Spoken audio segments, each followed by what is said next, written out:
You may want to take a screenshot of this so you have our emails available to you.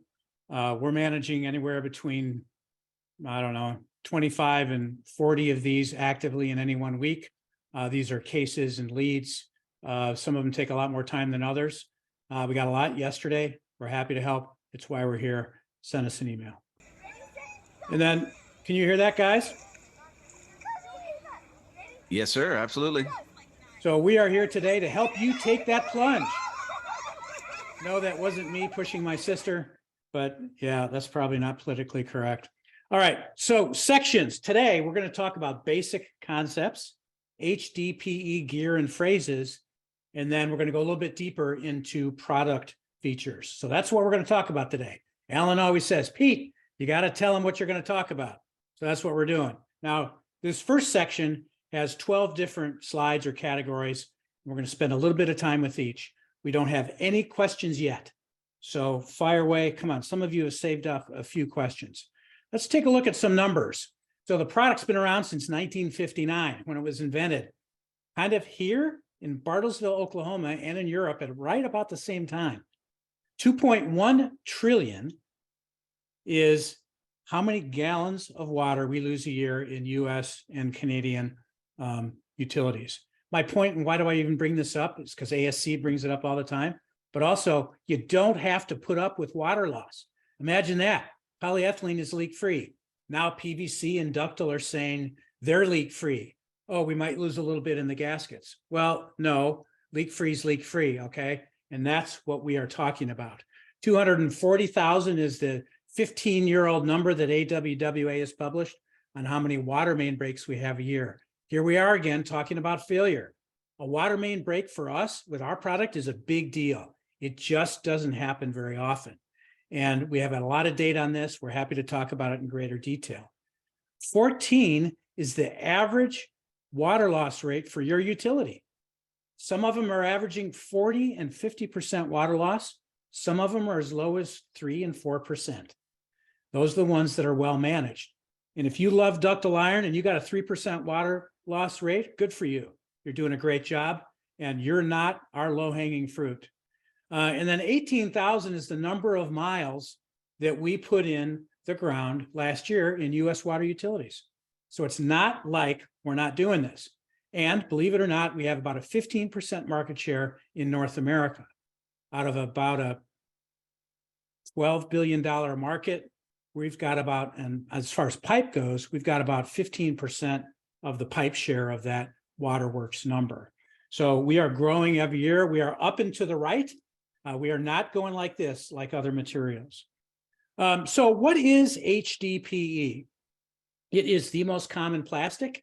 It is high density polyethylene, as opposed to, say, low density polyethylene, linear low density polyethylene, medium density polyethylene. This is a very specific product for a very specific market, or I should say 9 major polyethylene pipe markets.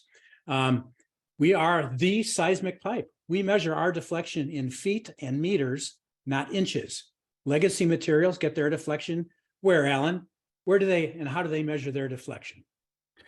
A lot of times they measure it at the bell and spigot. So as you're slowly going around a curve in a roadway, if your pipe is installed next to a roadway, they can deflect that joint and that bell and spigot joint. The 2 most common causes of new pipe failure with bell and spigot joints are going to be over insertion or over deflection of that joint. So polyethylene solves for that in that process as we get it within the allowable bending radius of the pipeline, and that joint that we fuse together is as strong, if not stronger, than the pipe itself. And the sole reason for that is when we fuse high density polyethylene, we're getting back to that virgin resin material. So whether or not you're extruding at the factory, you're butt fusing in the field, electrofusion in the field, socket sidewall, any type of fusion, we're getting back to manipulation of that virgin resin material. So that joint is always the same, Pete. One thing I'd like to share with this one too, Pete, is the fact that there's lots of different polyethylene materials. And high density polyethylene for municipal pipe applications is a far cry difference from the polyethylene that's used in your milk jugs or your straws or other things of that nature. So its manufacture is a completely different process with obviously lots of different operational uses for both of them. And this product is designed specifically for this municipal or gas application. Yeah, so it's designed to last hundreds of years, Alan, whereas that milk jug you talk about is designed to last for 1 month. So different plastics, different uses, different materials, different composition. But really, we are made up of carbon and hydrogen. That is what this product is. And interestingly, polyethylene is known by a bunch of different names that are up on the screen right now, but they pretty much mean all the same thing for us. So you're going to hear us talk about PE, HDPE, polyethylene. We're talking about the same thing. It does get a little bit different, Alan, when we add MDPE or medium density polyethylene, which is the predominant polyethylene used in the gas industry. Boyan Slat, Alan, that guy that's collecting all those plastics in the ocean, he's collecting a lot of high density polyethylene because it just lasts so long in the ocean. But that issue, Alan, is a function of waste management practices of third world countries. So what's left? You don't have a company collecting your garbage. So what do? You throw it in the river, right? In some countries, that's what they do. Absolutely. In the United States, sometimes it's not cost effective enough to be able to recycle all the various types of material we have. And that's just an unfortunate reality of it. Pete, I'm reminded that we generate so much educational material and have so many things that we can delve into that Dan was intuitive enough to be able to give us a poll today. Not really. The poll would be, what issues should we go deeper into? So we've got fusion testing, longevity, life cycle, and installed cost for you on the screen.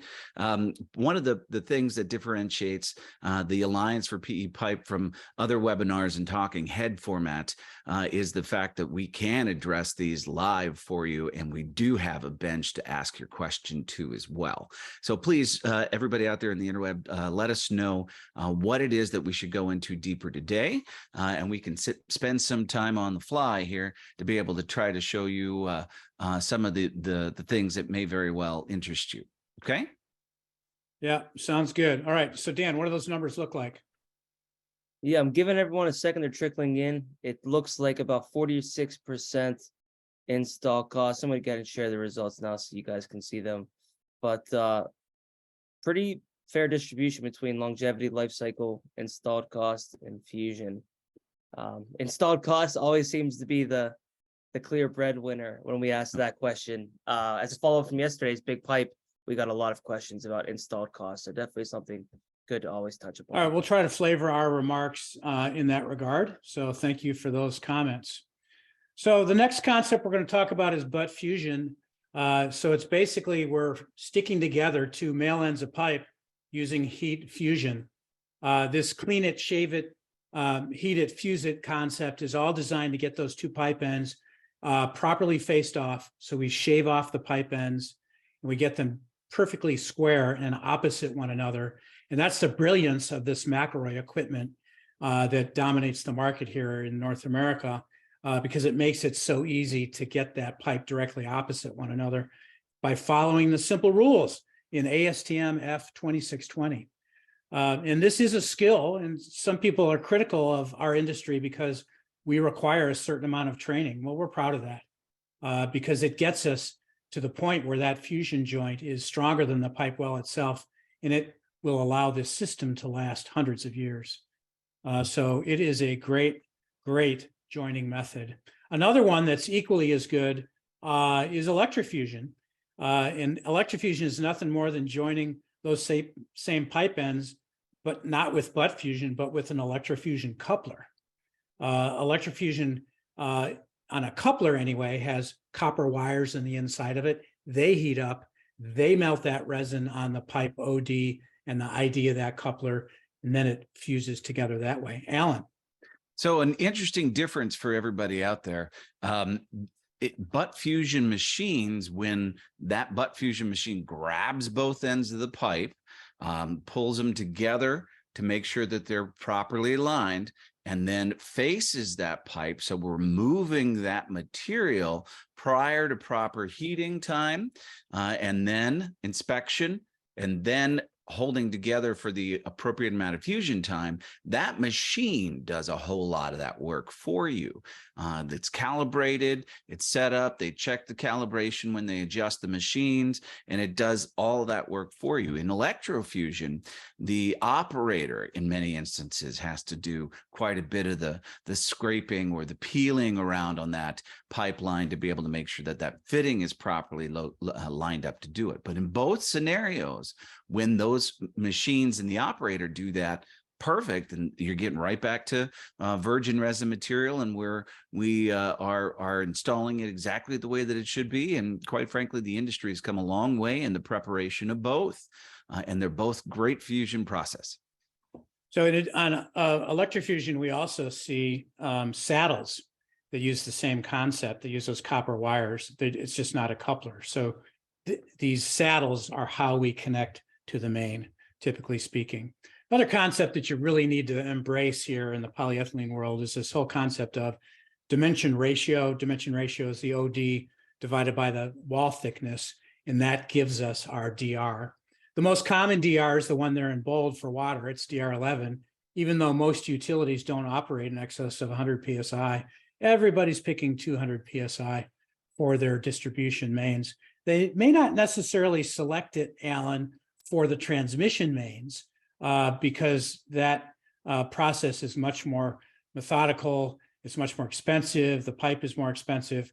But so we do see some other DRs, some thinner wall pipes in transmission. But Alan, why don't you give us your view? So what we're seeing here now, most municipalities for potable water systems operate in the 55 to 70 PSI range. And yet the industry itself has adopted DR11, 200 working pressure or operating pressure for that range. So we've got belts and suspenders for engineers well above that. Now, some of the reason why the industry itself has adopted a DR11 is a lot because trenchless methods such as horizontal directional drill and pipe bursting are used to install the pipeline. When we use those methods to install the pipeline, not only do we have to look at operating pressure of the system after installation, but we have to look at operating tensile stresses and strengths and yield strengths during that installation.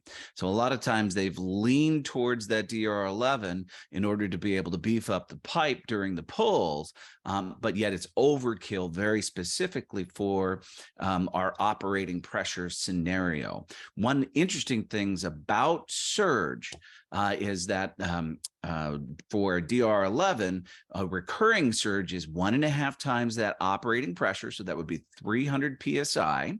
And that is to surge 55 times a day, 54, 55. So that's that valve on, valve off in a distribution system. That's a pump on, pump off. Anytime that we're moving water through or something changes and we're seeing a change in that velocity through it.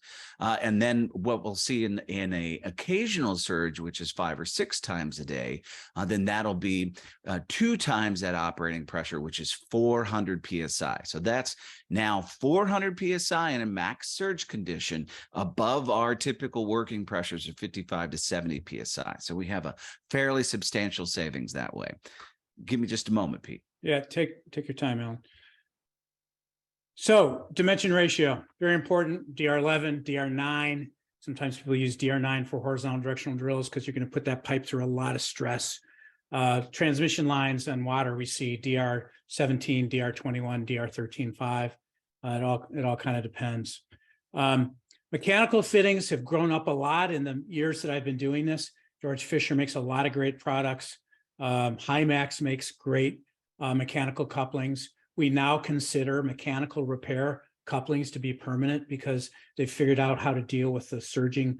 I hesitate to use the word surging, but the expansion and contraction of that polyethylene pipe.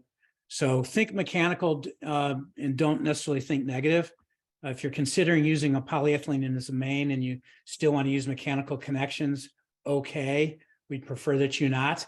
Actually, Alan Ambler used mechanical for his first couple of years in Castleberry. But now I think, Alan, you guys are using electrofusion, right? Yes, we've certainly seen the light. One of the big adoption issues early on was most of this work came from the gas industry, and failure within gas industry. Obviously, if we have a leak in the gas main, houses blow up and people die. That's a little different than a water main leak in that manner. So with mechanical fittings, the mechanical fittings are stout enough to be able to attach high density polyethylene to different various pieces and parts. However, that in corrosive soils now becomes the focus of where the corrosion goes. So in many instances, if we were to use a mechanical service connection on to create a service connection on a potable water main to go to a poly pipe for the service line, now we're focusing all of that corrosion directly on that mechanical saddle through it. So that's why quite a bit of work has been able to advance towards electrofusion and fusion all throughout the entire process. Thank you, Alan. And then on the repair side, the focus of this talk today really isn't on repair, so we're not going to go too deep on it. But these are Kraus products, division of Mueller now. That's a grip, the blue one. And they have probably 50 different versions of it. Fantastic products. If you're running a 12-inch water main that's poly, you probably ought to have, 5 of those 12-inch repair clamps on a truck or in the shop, one on a truck. They go all the way up to 64 inches in diameter. So if you need to fix polyethylene, ask yourself, how do I fix ductile iron? You just fix it the same way. Put one of those cross band clamps on it. Go ahead, Alan. So those of you out in the audience now that maintain pipe distribution networks, you understand that failure of that distribution network isn't always controlled from third-party damage or other things that you might encounter. And failure, of course, doesn't occur 9 a.m. on a Tuesday after you've had your coffee. So at 2 a.m. in the morning, these fittings can easily be slapped on there to be able to stop that leak, make that repair as we go through, and then that group can regroup to be able to find out what the best fusion option is. So before we keep going, Pete, we got a good question from Jason LeMay, who is a diehard for the Alliance for PE Pipes webinar programs. And the question is, with heat and plastic involved, is there any potential toxicity involved? What tests address this, and how has it been seen? So when we are fusing pipe, we are heating it up to a limit that is not going to degrade the pipe. We are heating it back to the limit as to which it's going to be in a free flow condition. It does not release any noxious fumes or chemicals or anything from that surface in interfaces to which we've heated the pipe, because we have controlled it to a laminar flow condition between the interfaces. If you heat it to an ignition part to where we're actually getting well above that 400 to 450 degrees Fahrenheit, to where we're controlling the flow between the two parts and pieces of the high density polyethylene fitting or the pipe, then we can heat it to a condition as to which it would incinerate to get to a flash point. That flash point is well above 650 degrees, so it's incrementally above that 400 to 450 degrees that we see, 650 degree plus, if memory serves me correct. In which case, that's the time as to which we would heat the material beyond its appropriate use. Most applications for pipe that we're going to be seeing obviously are not in that. If we want to address fires on the surface, most of that 1400 degree heat in a forest fire that moves very quickly is actually shown by the USDA Forest Service to be dissipated in the first 8 to 12 inches of soil columns. And most of the pipelines that we see are well below that 2 feet deep and more. So Jason, great question for us. And we really love all your questions as you're going through. So definitely keep asking them. Okay, thank you, Alan. So polyethylene is available in IPS and DIPS. Just think in terms of DIPS is a little bit larger in nominal diameter. So that means an 8-inch DIPS is a little bit bigger than an 8-inch IPS. Why 2 sizes? Well, there are actually 3 when you add CTS. But when we entered the water market, we said, well, we probably ought to match ductile iron pipe size and not cast iron pipe size. So they came up with the DIPS, so it matched to the ductile pretty well. At that time, ductile was the dominant pipe. Now PVC is the dominant pipe. Back in the day, 66% of the pipe going in the ground was metal pipe or ductile iron. Today, 66% of the pipe going in the ground is plastic pipe, so PVC and polyethylene. So, you know, IPS is generally more available than DIPS because IPS is used in the 8 other markets, whereas DIPS is only used in the water market. So that's kind of an interesting fun fact. So here, in addition to that, Pete, sorry, because we had another question on that issue itself, that OD control is going to control exactly what fittings that we're going to be able to use, because that fitting is designed for the outside diameter within it. That's going to be a driver of your IPS and your DIPS use, and also part of your design component as you go through that in your design plans to utilize high density polyethylene. So you want to make sure that the fittings that are purchased for that project are both IPS or DIPS controlled explicitly. Now, if you design something and it's not readily available in DIPS, it doesn't necessarily preclude you from using IPS. Just your as-built documentation would be able to make sure that you clearly indicate which pipe size of OD control that you're using. so PPI, that gives us our intellectual guidance in this industry, suggests if you're in the municipal water market, you should use DIPS. Some regional markets pay attention to that recommendation and some don't. I think you should use DIPS because that's what the industry recommends. But that's up to you guys and your engineer. I love this video. This is from one of our members in Minnesota that is a contractor and uses these plowing machines. This is 6-inch medium density polyethylene. It's 3-inch telecommunications conduit, also polyethylene, tracer wire, and caution tape, all going in the ground at the same time.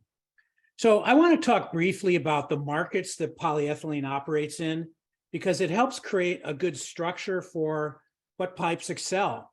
Imagine in the landfill market, if you use PVC, what do we know about landfills? The ground is always moving. So everybody uses polyethylene for methane recovery and leachate collection. It's a given. And to depths of several hundred feet, that polyethylene can handle those stresses, no problem. On geothermal, could you imagine using ductile iron or any bell and spigot pipe system that goes vertically into the ground or is laid horizontally like you see here on the right? Absolutely not. You're going to use polyethylene because it's a fused joint system. Leakage is a big issue. Could you imagine if all your glycol or whatever liquid you're using in a geothermal system were to leak? I mean, it would be a failure, right? Yet in the water business, we consider leaks just fine. Irrigation, you know, we showed that video, Dan showed that video, that ISCO video of irrigation at the Baker Almond Farm. That steel line lasted 9 years that we replaced, 9 years. So polyethylene is just taking over the irrigation market. In fact, ISCO, their company name used to be Irrigation Supply Company, because that's where polyethylene first got its name in water. The Masters is going on right now. They are in the process of converting their entire golf course from PVC over to polyethylene. Why? Because the first thing they do with the PVC irrigation system is fix the pipes when golf starts in the spring, right? With polyethylene, you don't have to do that. You just charge the lines. Go ahead, Dan.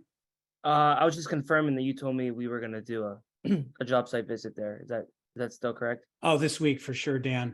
Yeah, I've got all these invitations in my hip pocket that I can take advantage of to go down to Augusta. And then, of course, mining, they love it in the mines because they can move it readily. They drag it. They send it down steep inclines. They use it for 3 years in one location, and then they drag it to the next. Core and Main, Secor, ISCO, EJP, all these companies consolidated, they send so much pipe to the mines. It's crazy. Now, industrial isn't a market that we own. It tends to be steel and polyethylene, but it's one that's absolutely growing for us. Whereas irrigation, irrigation we share with PVC, but we're taking it over. But geothermal is all polyethylene, landfills all polyethylene, industrial, we're getting there. Natural gas, 98% of all the distribution lines going in today are polyethylene, whether it's MDPE or HDPE. Back in the early 70s, the American Gas Association said, you shall use polyethylene pipe. So they are. Municipal water market, as I said, hey, we're working on it. We're about a 15% market share. And people say to me, oh, Peter, why so long? You know, why do you only have a 15% share? Well, when I started, we were 1%. Now we're at 15. But we have to hit every one of you one by one to help you with that decision, help you with that pilot project, because there is not an entity above us all saying you shall use polyethylene pipe. Then the second largest market for polyethylene is oil and gas. This is the market that we went after back in the 70s and said, we're going to dominate that. We like the high pressure. Polyethylene is great for all the horizontal lines. But here's the biggest market for polyethylene, the conduit market. And this is what that bill that this administration pushed through 9 months ago. And that's where a lot of the money's going, is into conduit. But all that conduit you hear about, that's polyethylene. It's not PVC conduit. PVC conduit is residential. That's what you may use in your house. My favorite image here is the one on the right, where ITW is taking what looks like 5 conduits and they're drilling them into that right of way all at the same time at whatever prescribed depth. That machine will run that polyethylene down to a maximum depth of 10 feet. How crazy is that? So those are the markets that polyethylene operates in, and it's really the only pipe that's in all 9 of those markets. So who is the Alliance? We're a 501c6, and we operate across North America to tell this great polyethylene story. Hey, Dan, come back on. What did I miss? Yeah, just touching on that conduit market, Dusty Langston gave this presentation at Showcase with WL Plastics. So they really track which industry the pipe is going into because of the print lines, obviously. And he said 5 or 6 years ago, the conduit would have been number 9, and now it is number 1. And one of the reasons that they've adopted polyethylene is because conduit, telecommunication, fiber optics, they're all such new industries. Whereas landfill, water, all these other industries, they've had an ability to form bad habits. Whereas people that are now evaluating pipe at the beginning, the inception, PVC is not even part of their consideration. So the newer markets, 100% polyethylene, all in. Well, Dan, I imagine if you're a ductile iron or PVC person, and Dan Landy just said your market is a bad habit. Your product is a bad habit. I think I'm going to post that one on social media. And then we use the Plastics Pipe Institute, a lot of great folks at this organization where they set the standards, they do the research, and we just get to talk about it. So we're very thankful for their impact on the industry. So moving into phase 2 here, we've got a little over 35 minutes left. We're about on time, so we're doing just fine. And let's go in a little bit deeper to talk about gear and some of the phrases that you're going to see along the way. So this butt fusion machine. So yeah, we talk about butt fusion. We talk about butt fusion machines. You can't do butt fusion if you don't have a machine. McElroy's products are fantastic. They're the gold standard. All of our distributor members sell these products. They make fusion machines up to 2 meters. Agru, one of our members that was on yesterday, now makes 3-meter fusion machines. So we are making fusion machines. And I think Mike James even said yesterday, fellas, that we have 3.5-meter fusion machines. So that's 3.5 times 39. That's a very large diameter pressure pipe. This word fracing is, I also call it shaving, but this is when we're cleaning those pipe ends to square them up against the opposing side and get that oxidative layer off that pipe end. That's what we call a ribbon. As an inspector, I can look at that ribbon to see whether or not that operator has cleaned the pipe correctly.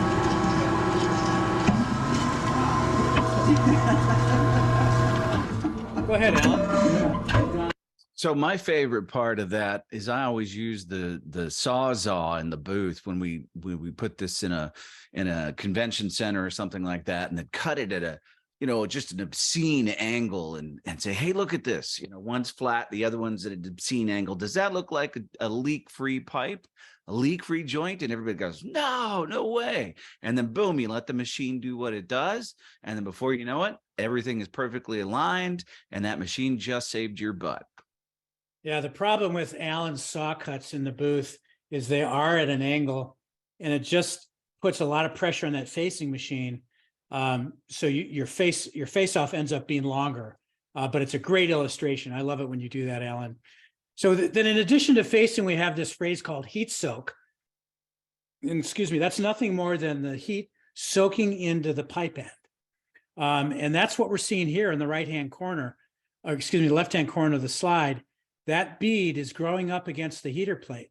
So the bead is being formed. The heater plate is at that 400 to 450 degrees as prescribed by ASTM F2620. And here's the polyethylene. And here is what it looks like on a 54-inch diameter. So the heater plate has just finished the heat soak process. We're inspecting the pipe end to make sure it's nice and flat. Now we stick it together under pressure. We hold it there for 20 minutes.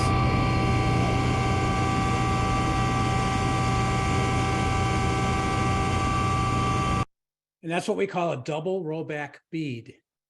So heat soak, the bead, these are all phrases that we get to know here in this world.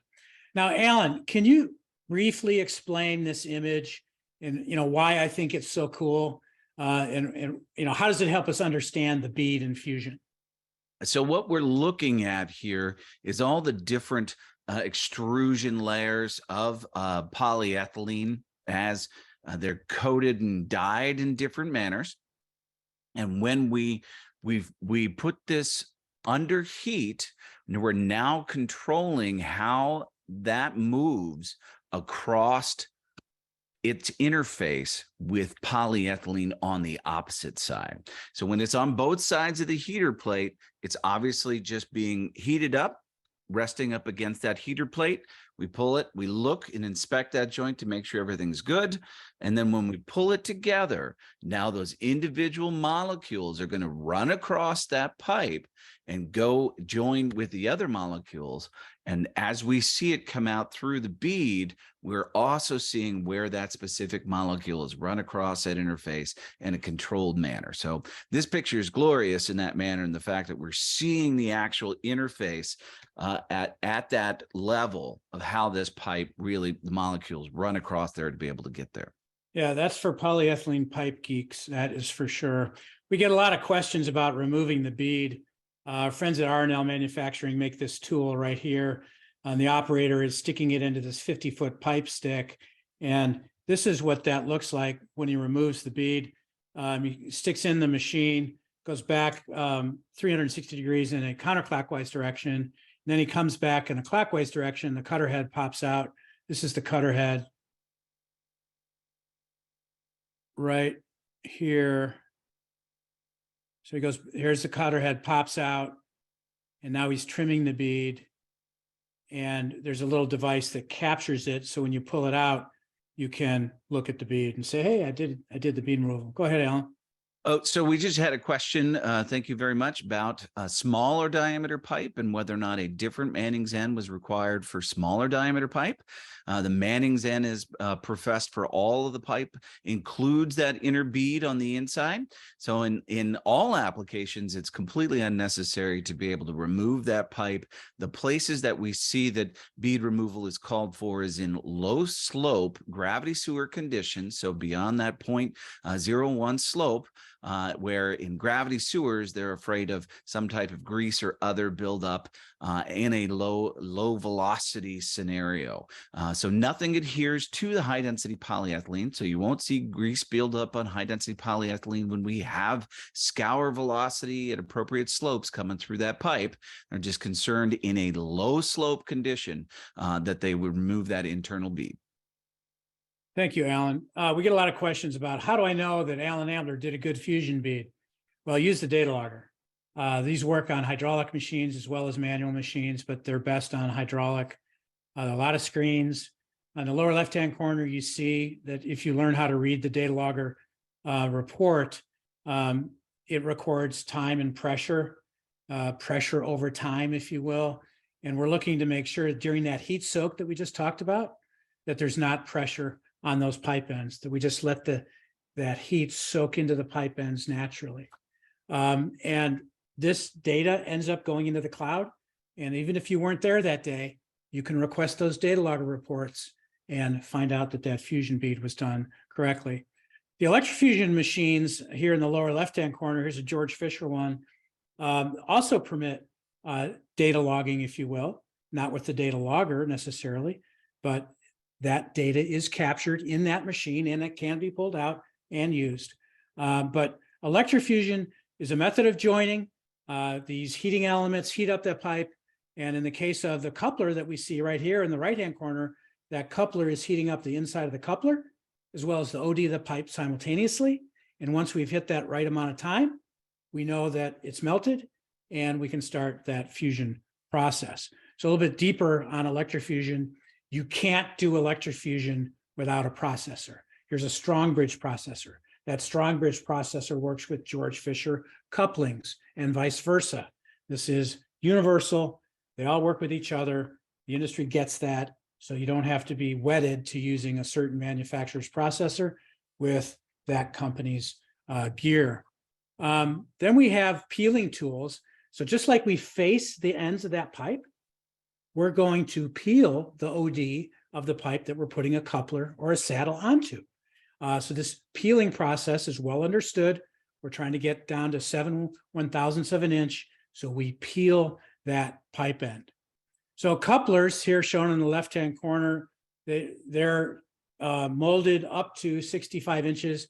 Above that, I don't think we make electrofusion couplers, but it's just like charging your car battery.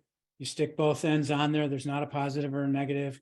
You do it, you scan it, you heat it for the right amount of time, and you end up with a good fuse. Saddles, I mean, I love saddles because that's how I like to connect to the main. Here we have a corporation saddle at the George Fisher Corporation saddle up in Duluth. So it allows us to transition immediately to that corporation and then either to copper wire, excuse me, a copper service, or we can transition back to polyethylene using a transition. In this image, we see electrofusion flexible restraints that allow us to pull a piece of pipe tight. Here, we're going to either put a flange on or a large diameter coupler. And in order to advance the stick of pipe into the coupler, we need those electrofusion flexible restraints. Here's a transition electrofusion saddle with the strap that's used temporarily during the fusion process. And then here we have a electrofusion self-tapping T on a 4-inch line during the fusion process. And Dan, could you come on and tell us how that tapping T works? Yeah, so we got a question about this earlier. I wanted to pop on to highlight, to bring attention to this is the fact of the saddles that we are talking about that do have the self-tapping T. So on the one next to it with the brass connection, you can see that there is a threaded inlet, and that's something you have to use more of a traditional PVC way of tapping. But the one on the left-hand side is actually has a self-tapping T where you drill down into the pipe itself and it will retain the coupon within the T. So you bring it back above the spring line of the outlet connection, and all of a sudden you have a live self-tapping T. So these are great for service connections. If you're getting into a live tapping situation on a large diameter pipe, maybe you're doing a 6 or 8 inch connection to a building or a subsection, something of that sort, you want to bring in a specialty contractor to those large diameter self taps. But for services, these electrofusion saddles are a fantastic option. And in the upper right-hand corner, we have one of those self-tapping Ts. And then on the outlet, we're doing electrofusion to the service. So that's a 1-inch outlet. And when Dan says it's a self-tapper because the cutting mechanism is housed within the stem of that coupler, and you pierce the wall of the polyethylene, put it in reverse, bring that pipe above the outlet elevation, and then you can electrofuse, butt fuse, or mechanically connect to that outlet. Alan, go ahead. Yep, that's right. Those fittings, when they self-tap, they hold that coupon when it comes out, so that way it doesn't get into the live flow. But this section for service connections has always impressed me, because municipalities out there, you guys have so many different ways that you prefer to be able to make your service connection. There's so many different types of brass thread shapes and brass fittings themselves. The industry has been able to grow and be able to provide those outlets like what you see in electrofusion saddles here with brass connections. There's also compression fit service connections at that location to be able to use a specially manufactured fitting to be able to clamp onto your PE service line. There's also copper service tube size. There's regular service tube size. Any different type of service tube size you've got, we've got you covered in that amount. So Zach Aitken asked us a great question, and that is, with electrofusion after peeling, how is the interference fit developed during heat to ensure that fusion? Does the heating element cause enough expansion of the pipes being fused to create a continuous interface between the pipes and couple?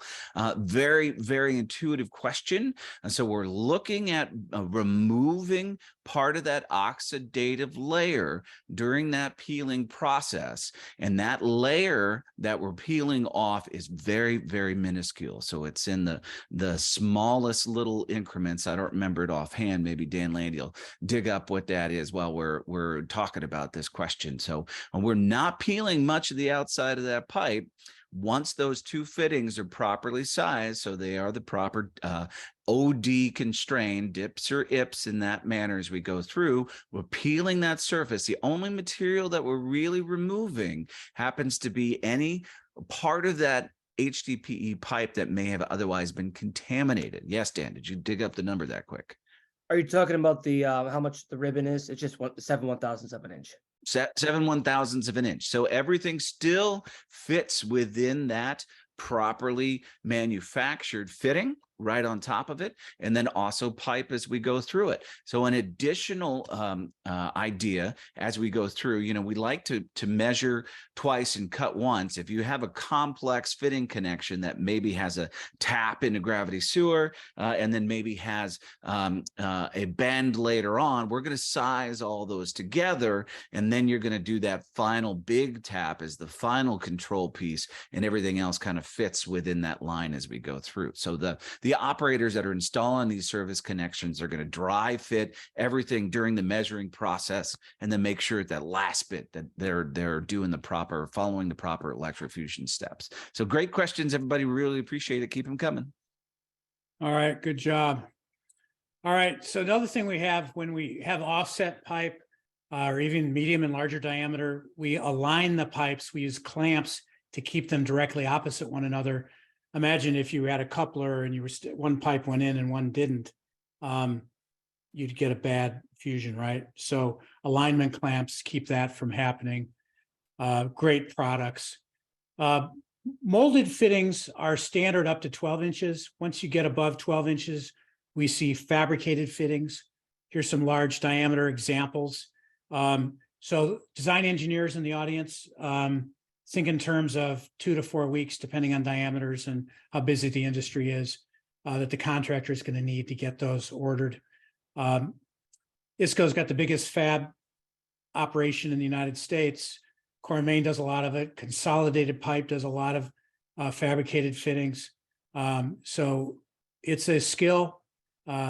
All these fittings tend to be data logged. You want them data logged to create that accountability. There's a lot of specialty products out there. We've got that manhole, the structures that are custom. We don't, this one on the right is, that is extrusion welded on there. So it's obviously it's not pressure. So extrusion welded is just fine. We've got these super large diameter T's. AVK makes what they call their Series 66. So instead of using a mechanical joint adapter, you've got polyethylene pup ends on there. We also have now full polyethylene quarter turn ball valves. These are great products as well. The best practice on connecting to legacy materials, what's known as the MJ adapter, mechanical joint adapter. We are hosting Summer Spotlight on May 24th. You can now sign up. It's free. It's 9 hours of content. Come as go as you like. You only have an hour. Join us for an hour. Pick your time. And got 2 stages. We're going to show you exactly what is in a mechanical joint adapter and how exactly it works. Gary Bouvet from ISCO Industries is going to be our expert on that.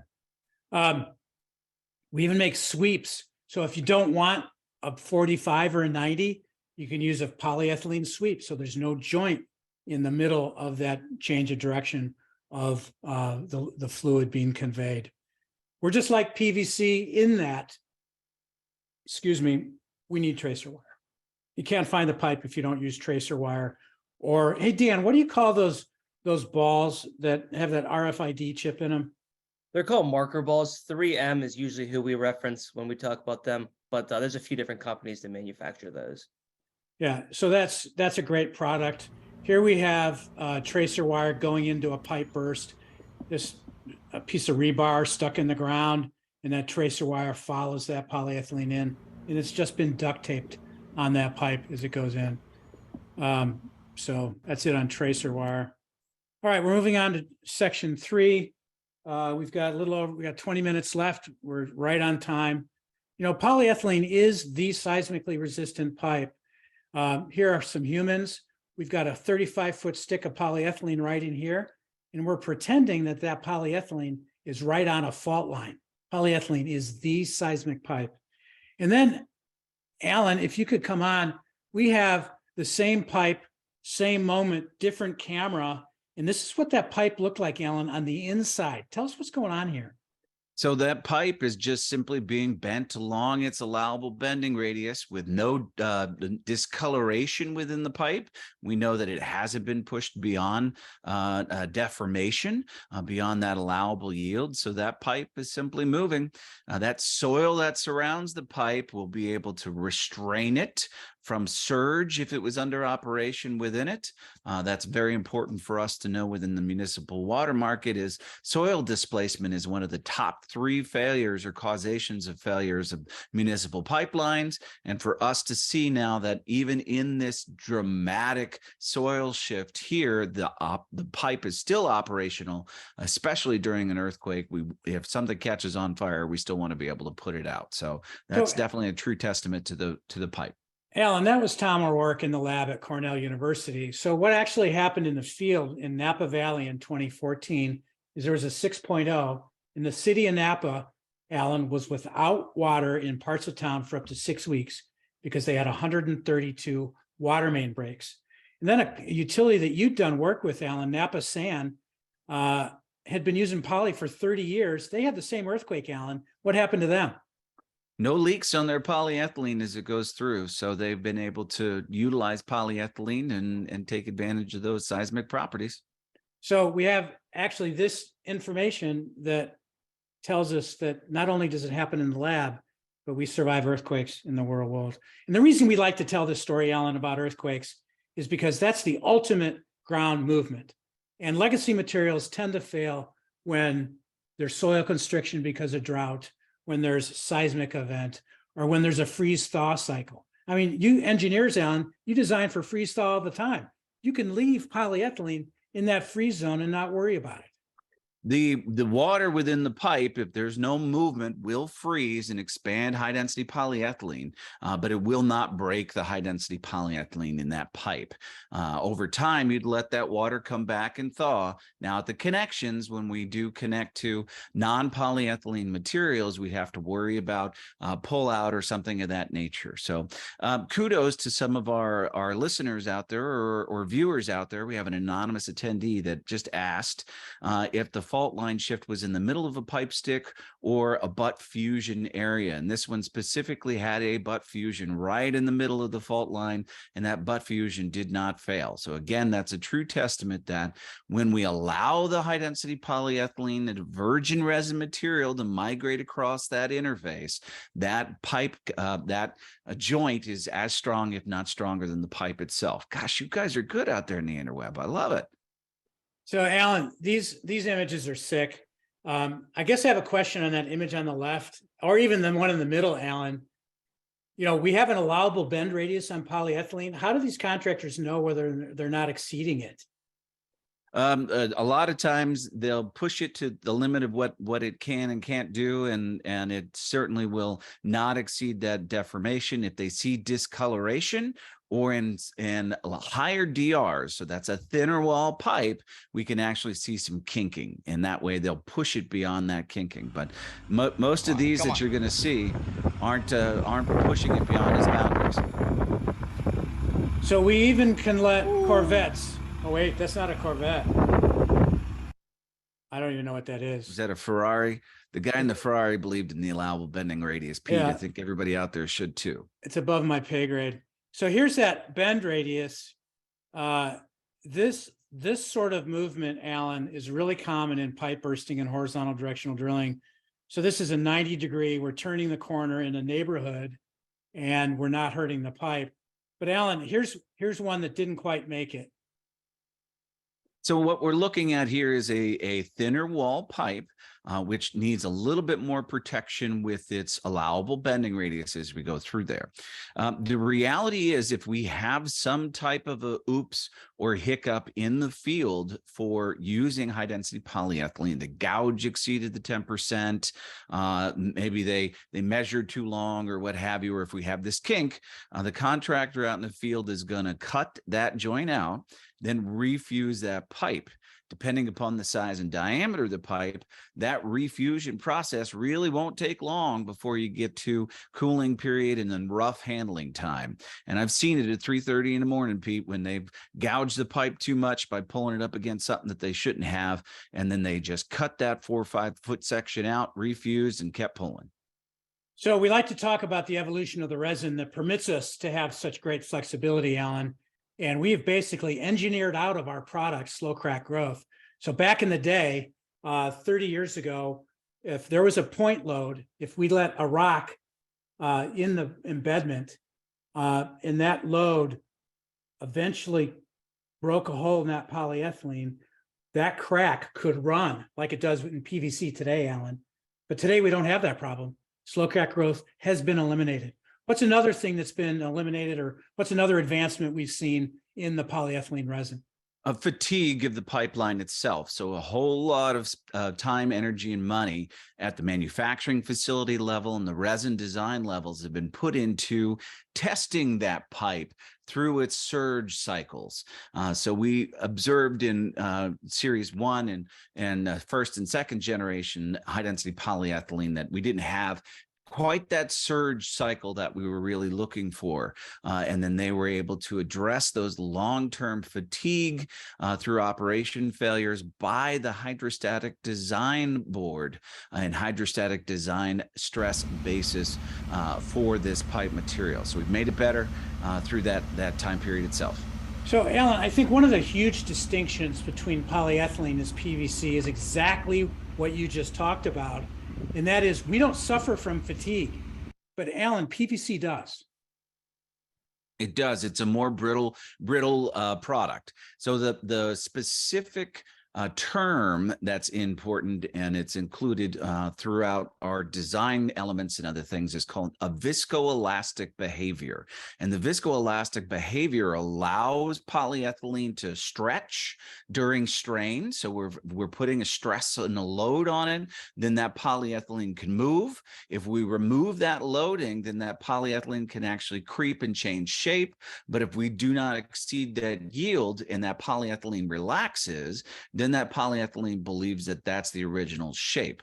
So that gives us ruggedness, durability, and workability in the field, which includes the scratch resistance that we're seeing on the slide in this manner. That scratch resistance is 10% of that wall thickness, even though it is an areas to which the pipe exterior wall is denigrated, it does not become a problem from a loading characteristic because there's so much more conservative nature built in fatigue life of the pipe. Yeah, so just a quick housekeeping note. We just lost 15 people We're going to go for 15 minutes. We're going to end right at 15 minutes after the hour. That's when the survey will kick on. So please stick around if you can. So the inspector here on this job said to me, you know, I ordered new pipe. This isn't new pipe. Look at how scratched it is. But his spec did not cover gouges and scrapes. And as Alan says, we're allowed up to a 10% gouge or scrape, and this did not exceed that. So we're good to go. The pipe is just fine. C factor, just like PVC, is 150 for the life of the pipe with the bead in it. So if you're in a pressure situation, don't worry about the bead. If you're in a gravity situation, go ahead and worry about the bead. 1% greater or less. Let's cut that bead out so we don't worry about any of the fruit holding up against it or sticking up against the pipe. We encourage you to learn how to read a print line. Hey, Dan, can you come on and interpret this print line in the lower left-hand corner for me? Yeah, so I mentioned earlier about the conduit, and the reason we're able to track which markets the pipe is being sold into is because the print line does vary. So this is NSF 61, so I know it's for potable water. On top of the pipe having a blue stripe, that would denote potable water. So for each market, they're going to have their own sets and standards. And that's how the pipe manufacturers know what standard, what ASTM windows they have to manufacture that pipe in. So it's a really good idea to make sure that your inspector out on the job site is trained how to properly read these print lines. And that'll ensure that the pipe that you as engineers have specified is the pipe that is on the job site and going in the ground. Peter, you've mentioned a few times that contractors have been known to possibly switch out pipe when it's unavailable. Yeah, so they could, you know, this one here is a pressure class 125. So they could, and that's a DR17. So they could say use a DR21, which is a thinner wall. So they pay a lot less for their pipe. But anyway, we encourage your inspectors to learn how to read the print line. You also can get different stripes on your pipe. Our distributors, I'm very proud of them. They love to stock blue stripe. Black is always more available than blue stripe 90% of the time. But you can get blue, green, red, yellow, whatever. The more specific you are in the pipe, the less chances there are it's going to be in stock. But talk to your favorite distributor. Get to learn the lay of land with polyethylene in your market. Another time we use this phrase pipe string. In the upper right-hand corner, we've got the contractor pulling the pipe string from the schoolyard to the pull-in point. We have pipe string going up hills, pipe strings being pressure tested on the side of the road before a pipe burst. This is all very common. So this phrase pipe string is very specific for us. It means the fusion process has already taken place, and there's one or multiple pipes that are strung in a right of way, awaiting to be finally fused up together or waiting to be pulled in. So a little more detail on that resin that makes up this great pipe. Most of the resin is this salt and pepper mix. The virgin resin is the opaque color, and the black is the black master batch, which gives polyethylene indefinite outdoor life. Unlike the PVC that has a 24-month before it starts to degrade, polyethylene, black polyethylene, I might say, is indefinite outdoors. Gray polyethylene is 36 months. So it will degrade just like PVC if it's gray. But if it's black, indefinite outdoor life. Here's a frog, you know, true meaning today of didn't make it out. Be aware of the thermal effects of polyethylene. So when that sun is beating down on it, yes, it's not going to degrade the pipe, but that pipe is going to expand. And then when you put it into the trench, it's going to contract. This is a temporary condition that does not affect it during its operation, but it is something that you should be aware of.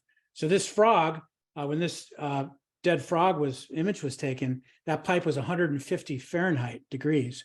And then when that pipe goes in the ground into the trench and is buried, it's going to be what, 50 degrees, 55 degrees. So 150 minus 60 is 90. So the VIG or the delta T is 90 degrees. So it's be 9 inches for every 100 feet. That's huge. I interviewed a guy from Garney last fall, and he had a 7-foot change overnight in his pipe string. So it's a temporary condition during installation. So be aware of that. This slide is perfect timing. Pete, is Charles Livingston just asked us a question very much about that. If we go back to the previous slide, as Pete mentioned, it's in a temporary condition for when we stage pipe above ground to be able to pull it into place. Two things to remember about that time is any pressure testing of the pipe. If that pipe is expanding, there may be allowable makeup water, but your pipe's not necessarily leaking. So we want to try to pressure test in the morning. But whenever we pull it into place, we like to cut long. So we like to have extra pipe on that side and then allow it to settle. When we are looking at above ground applications of pipe, there's a whole different subset of things to look for, and that's thermal expansion. We can calculate exactly how much that pipe might move laterally when we're restraining that pipe, or how much it might move longitudinally if we're not restraining that pipe in that area.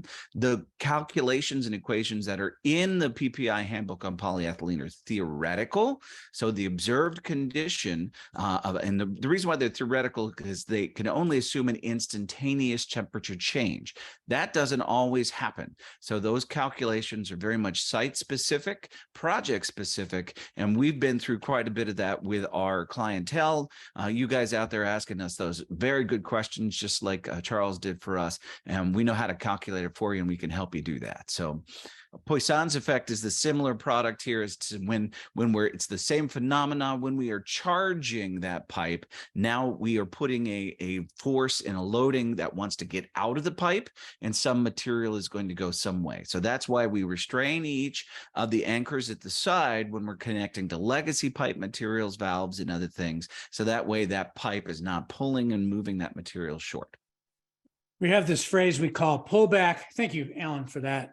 So in pipe bursting, we send rods down the hose pipe, and after we've connected the, after we've connected the pipe string to the pull head, we pull it back through the hose pipe, and those rods get pulled out.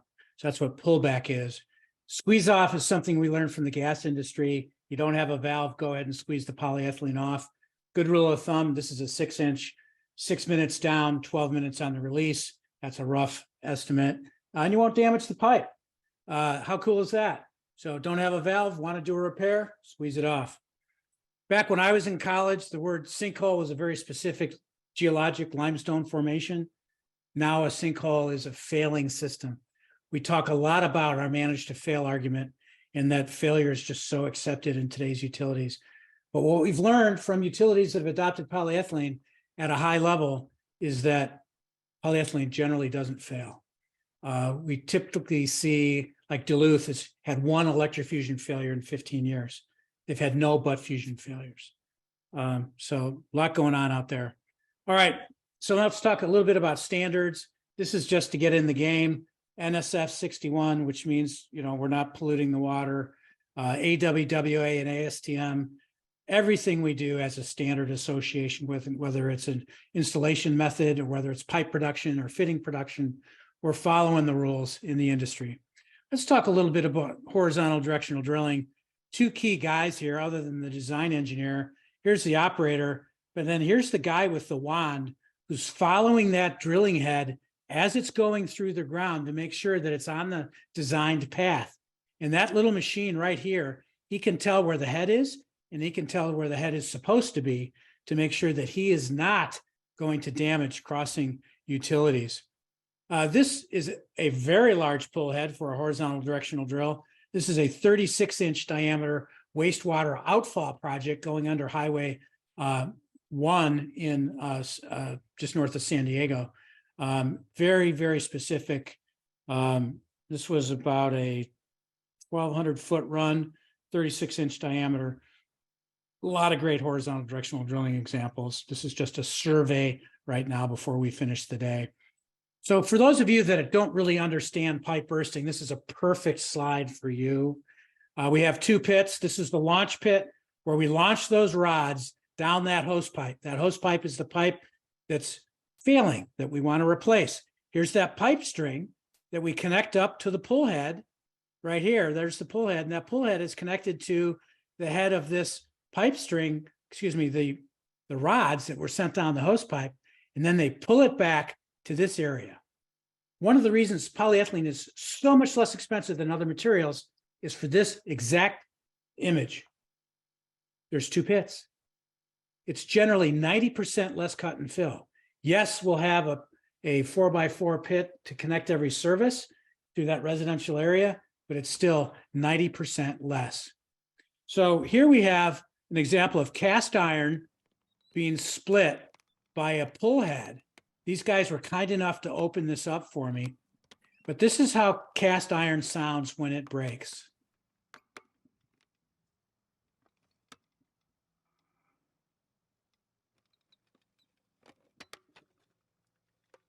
Sometimes pipe bursting is like watching paint dry, Pete. After you've seen it enough times. Well, many of our audience, Alan, have not seen it. So It here comes really the pull is head. just that easy. Yeah, and this is what's happening underground. And obviously those fragments stay closer to the pipe. And we're not worried about damaging the pipe because there's been enough statistics on it that shows that it doesn't damage the pipe. Here we have another example coming into another pit with a little better sound effects. Then here we have one where the owner said, hey, I've got some valves down there. Can you guys get through a valve?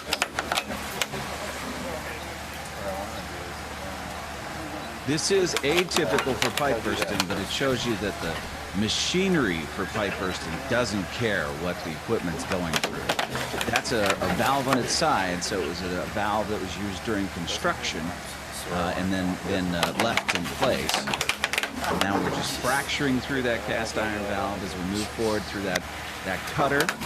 With a static rig, which can use a cutter in advance of the actual expander head. And just pushing that sucker along with it. Yeah, pretty impressive. All right, and now we're just going to finish up with our contact information. I want to thank you all for being with us today. I want to thank Alan, Dan, and Aaron for manning the questions, and all of you for asking questions. And remember, fill out that survey and you can get your PDHs. I encourage you to sign up for Summer Spotlight, our version of Demo Day on May 24th. Alan, any parting words? Now, don't forget to fill out that survey. Easiest and quickest way to look at your PDHs. In a couple of weeks here, we'll have another of these ASCE webinars for you to be able to see exactly the tools and resources. We'll walk you right through that PPI pace calculator and bore aid and everything else that's available to you to actually get out there and design your new project. All right, with that, we will leave you. Great job today, Alan Ambler, PE. Thank you for helping. And I'm going to hit leave. And Same to the you, Pete. survey is going to pop up.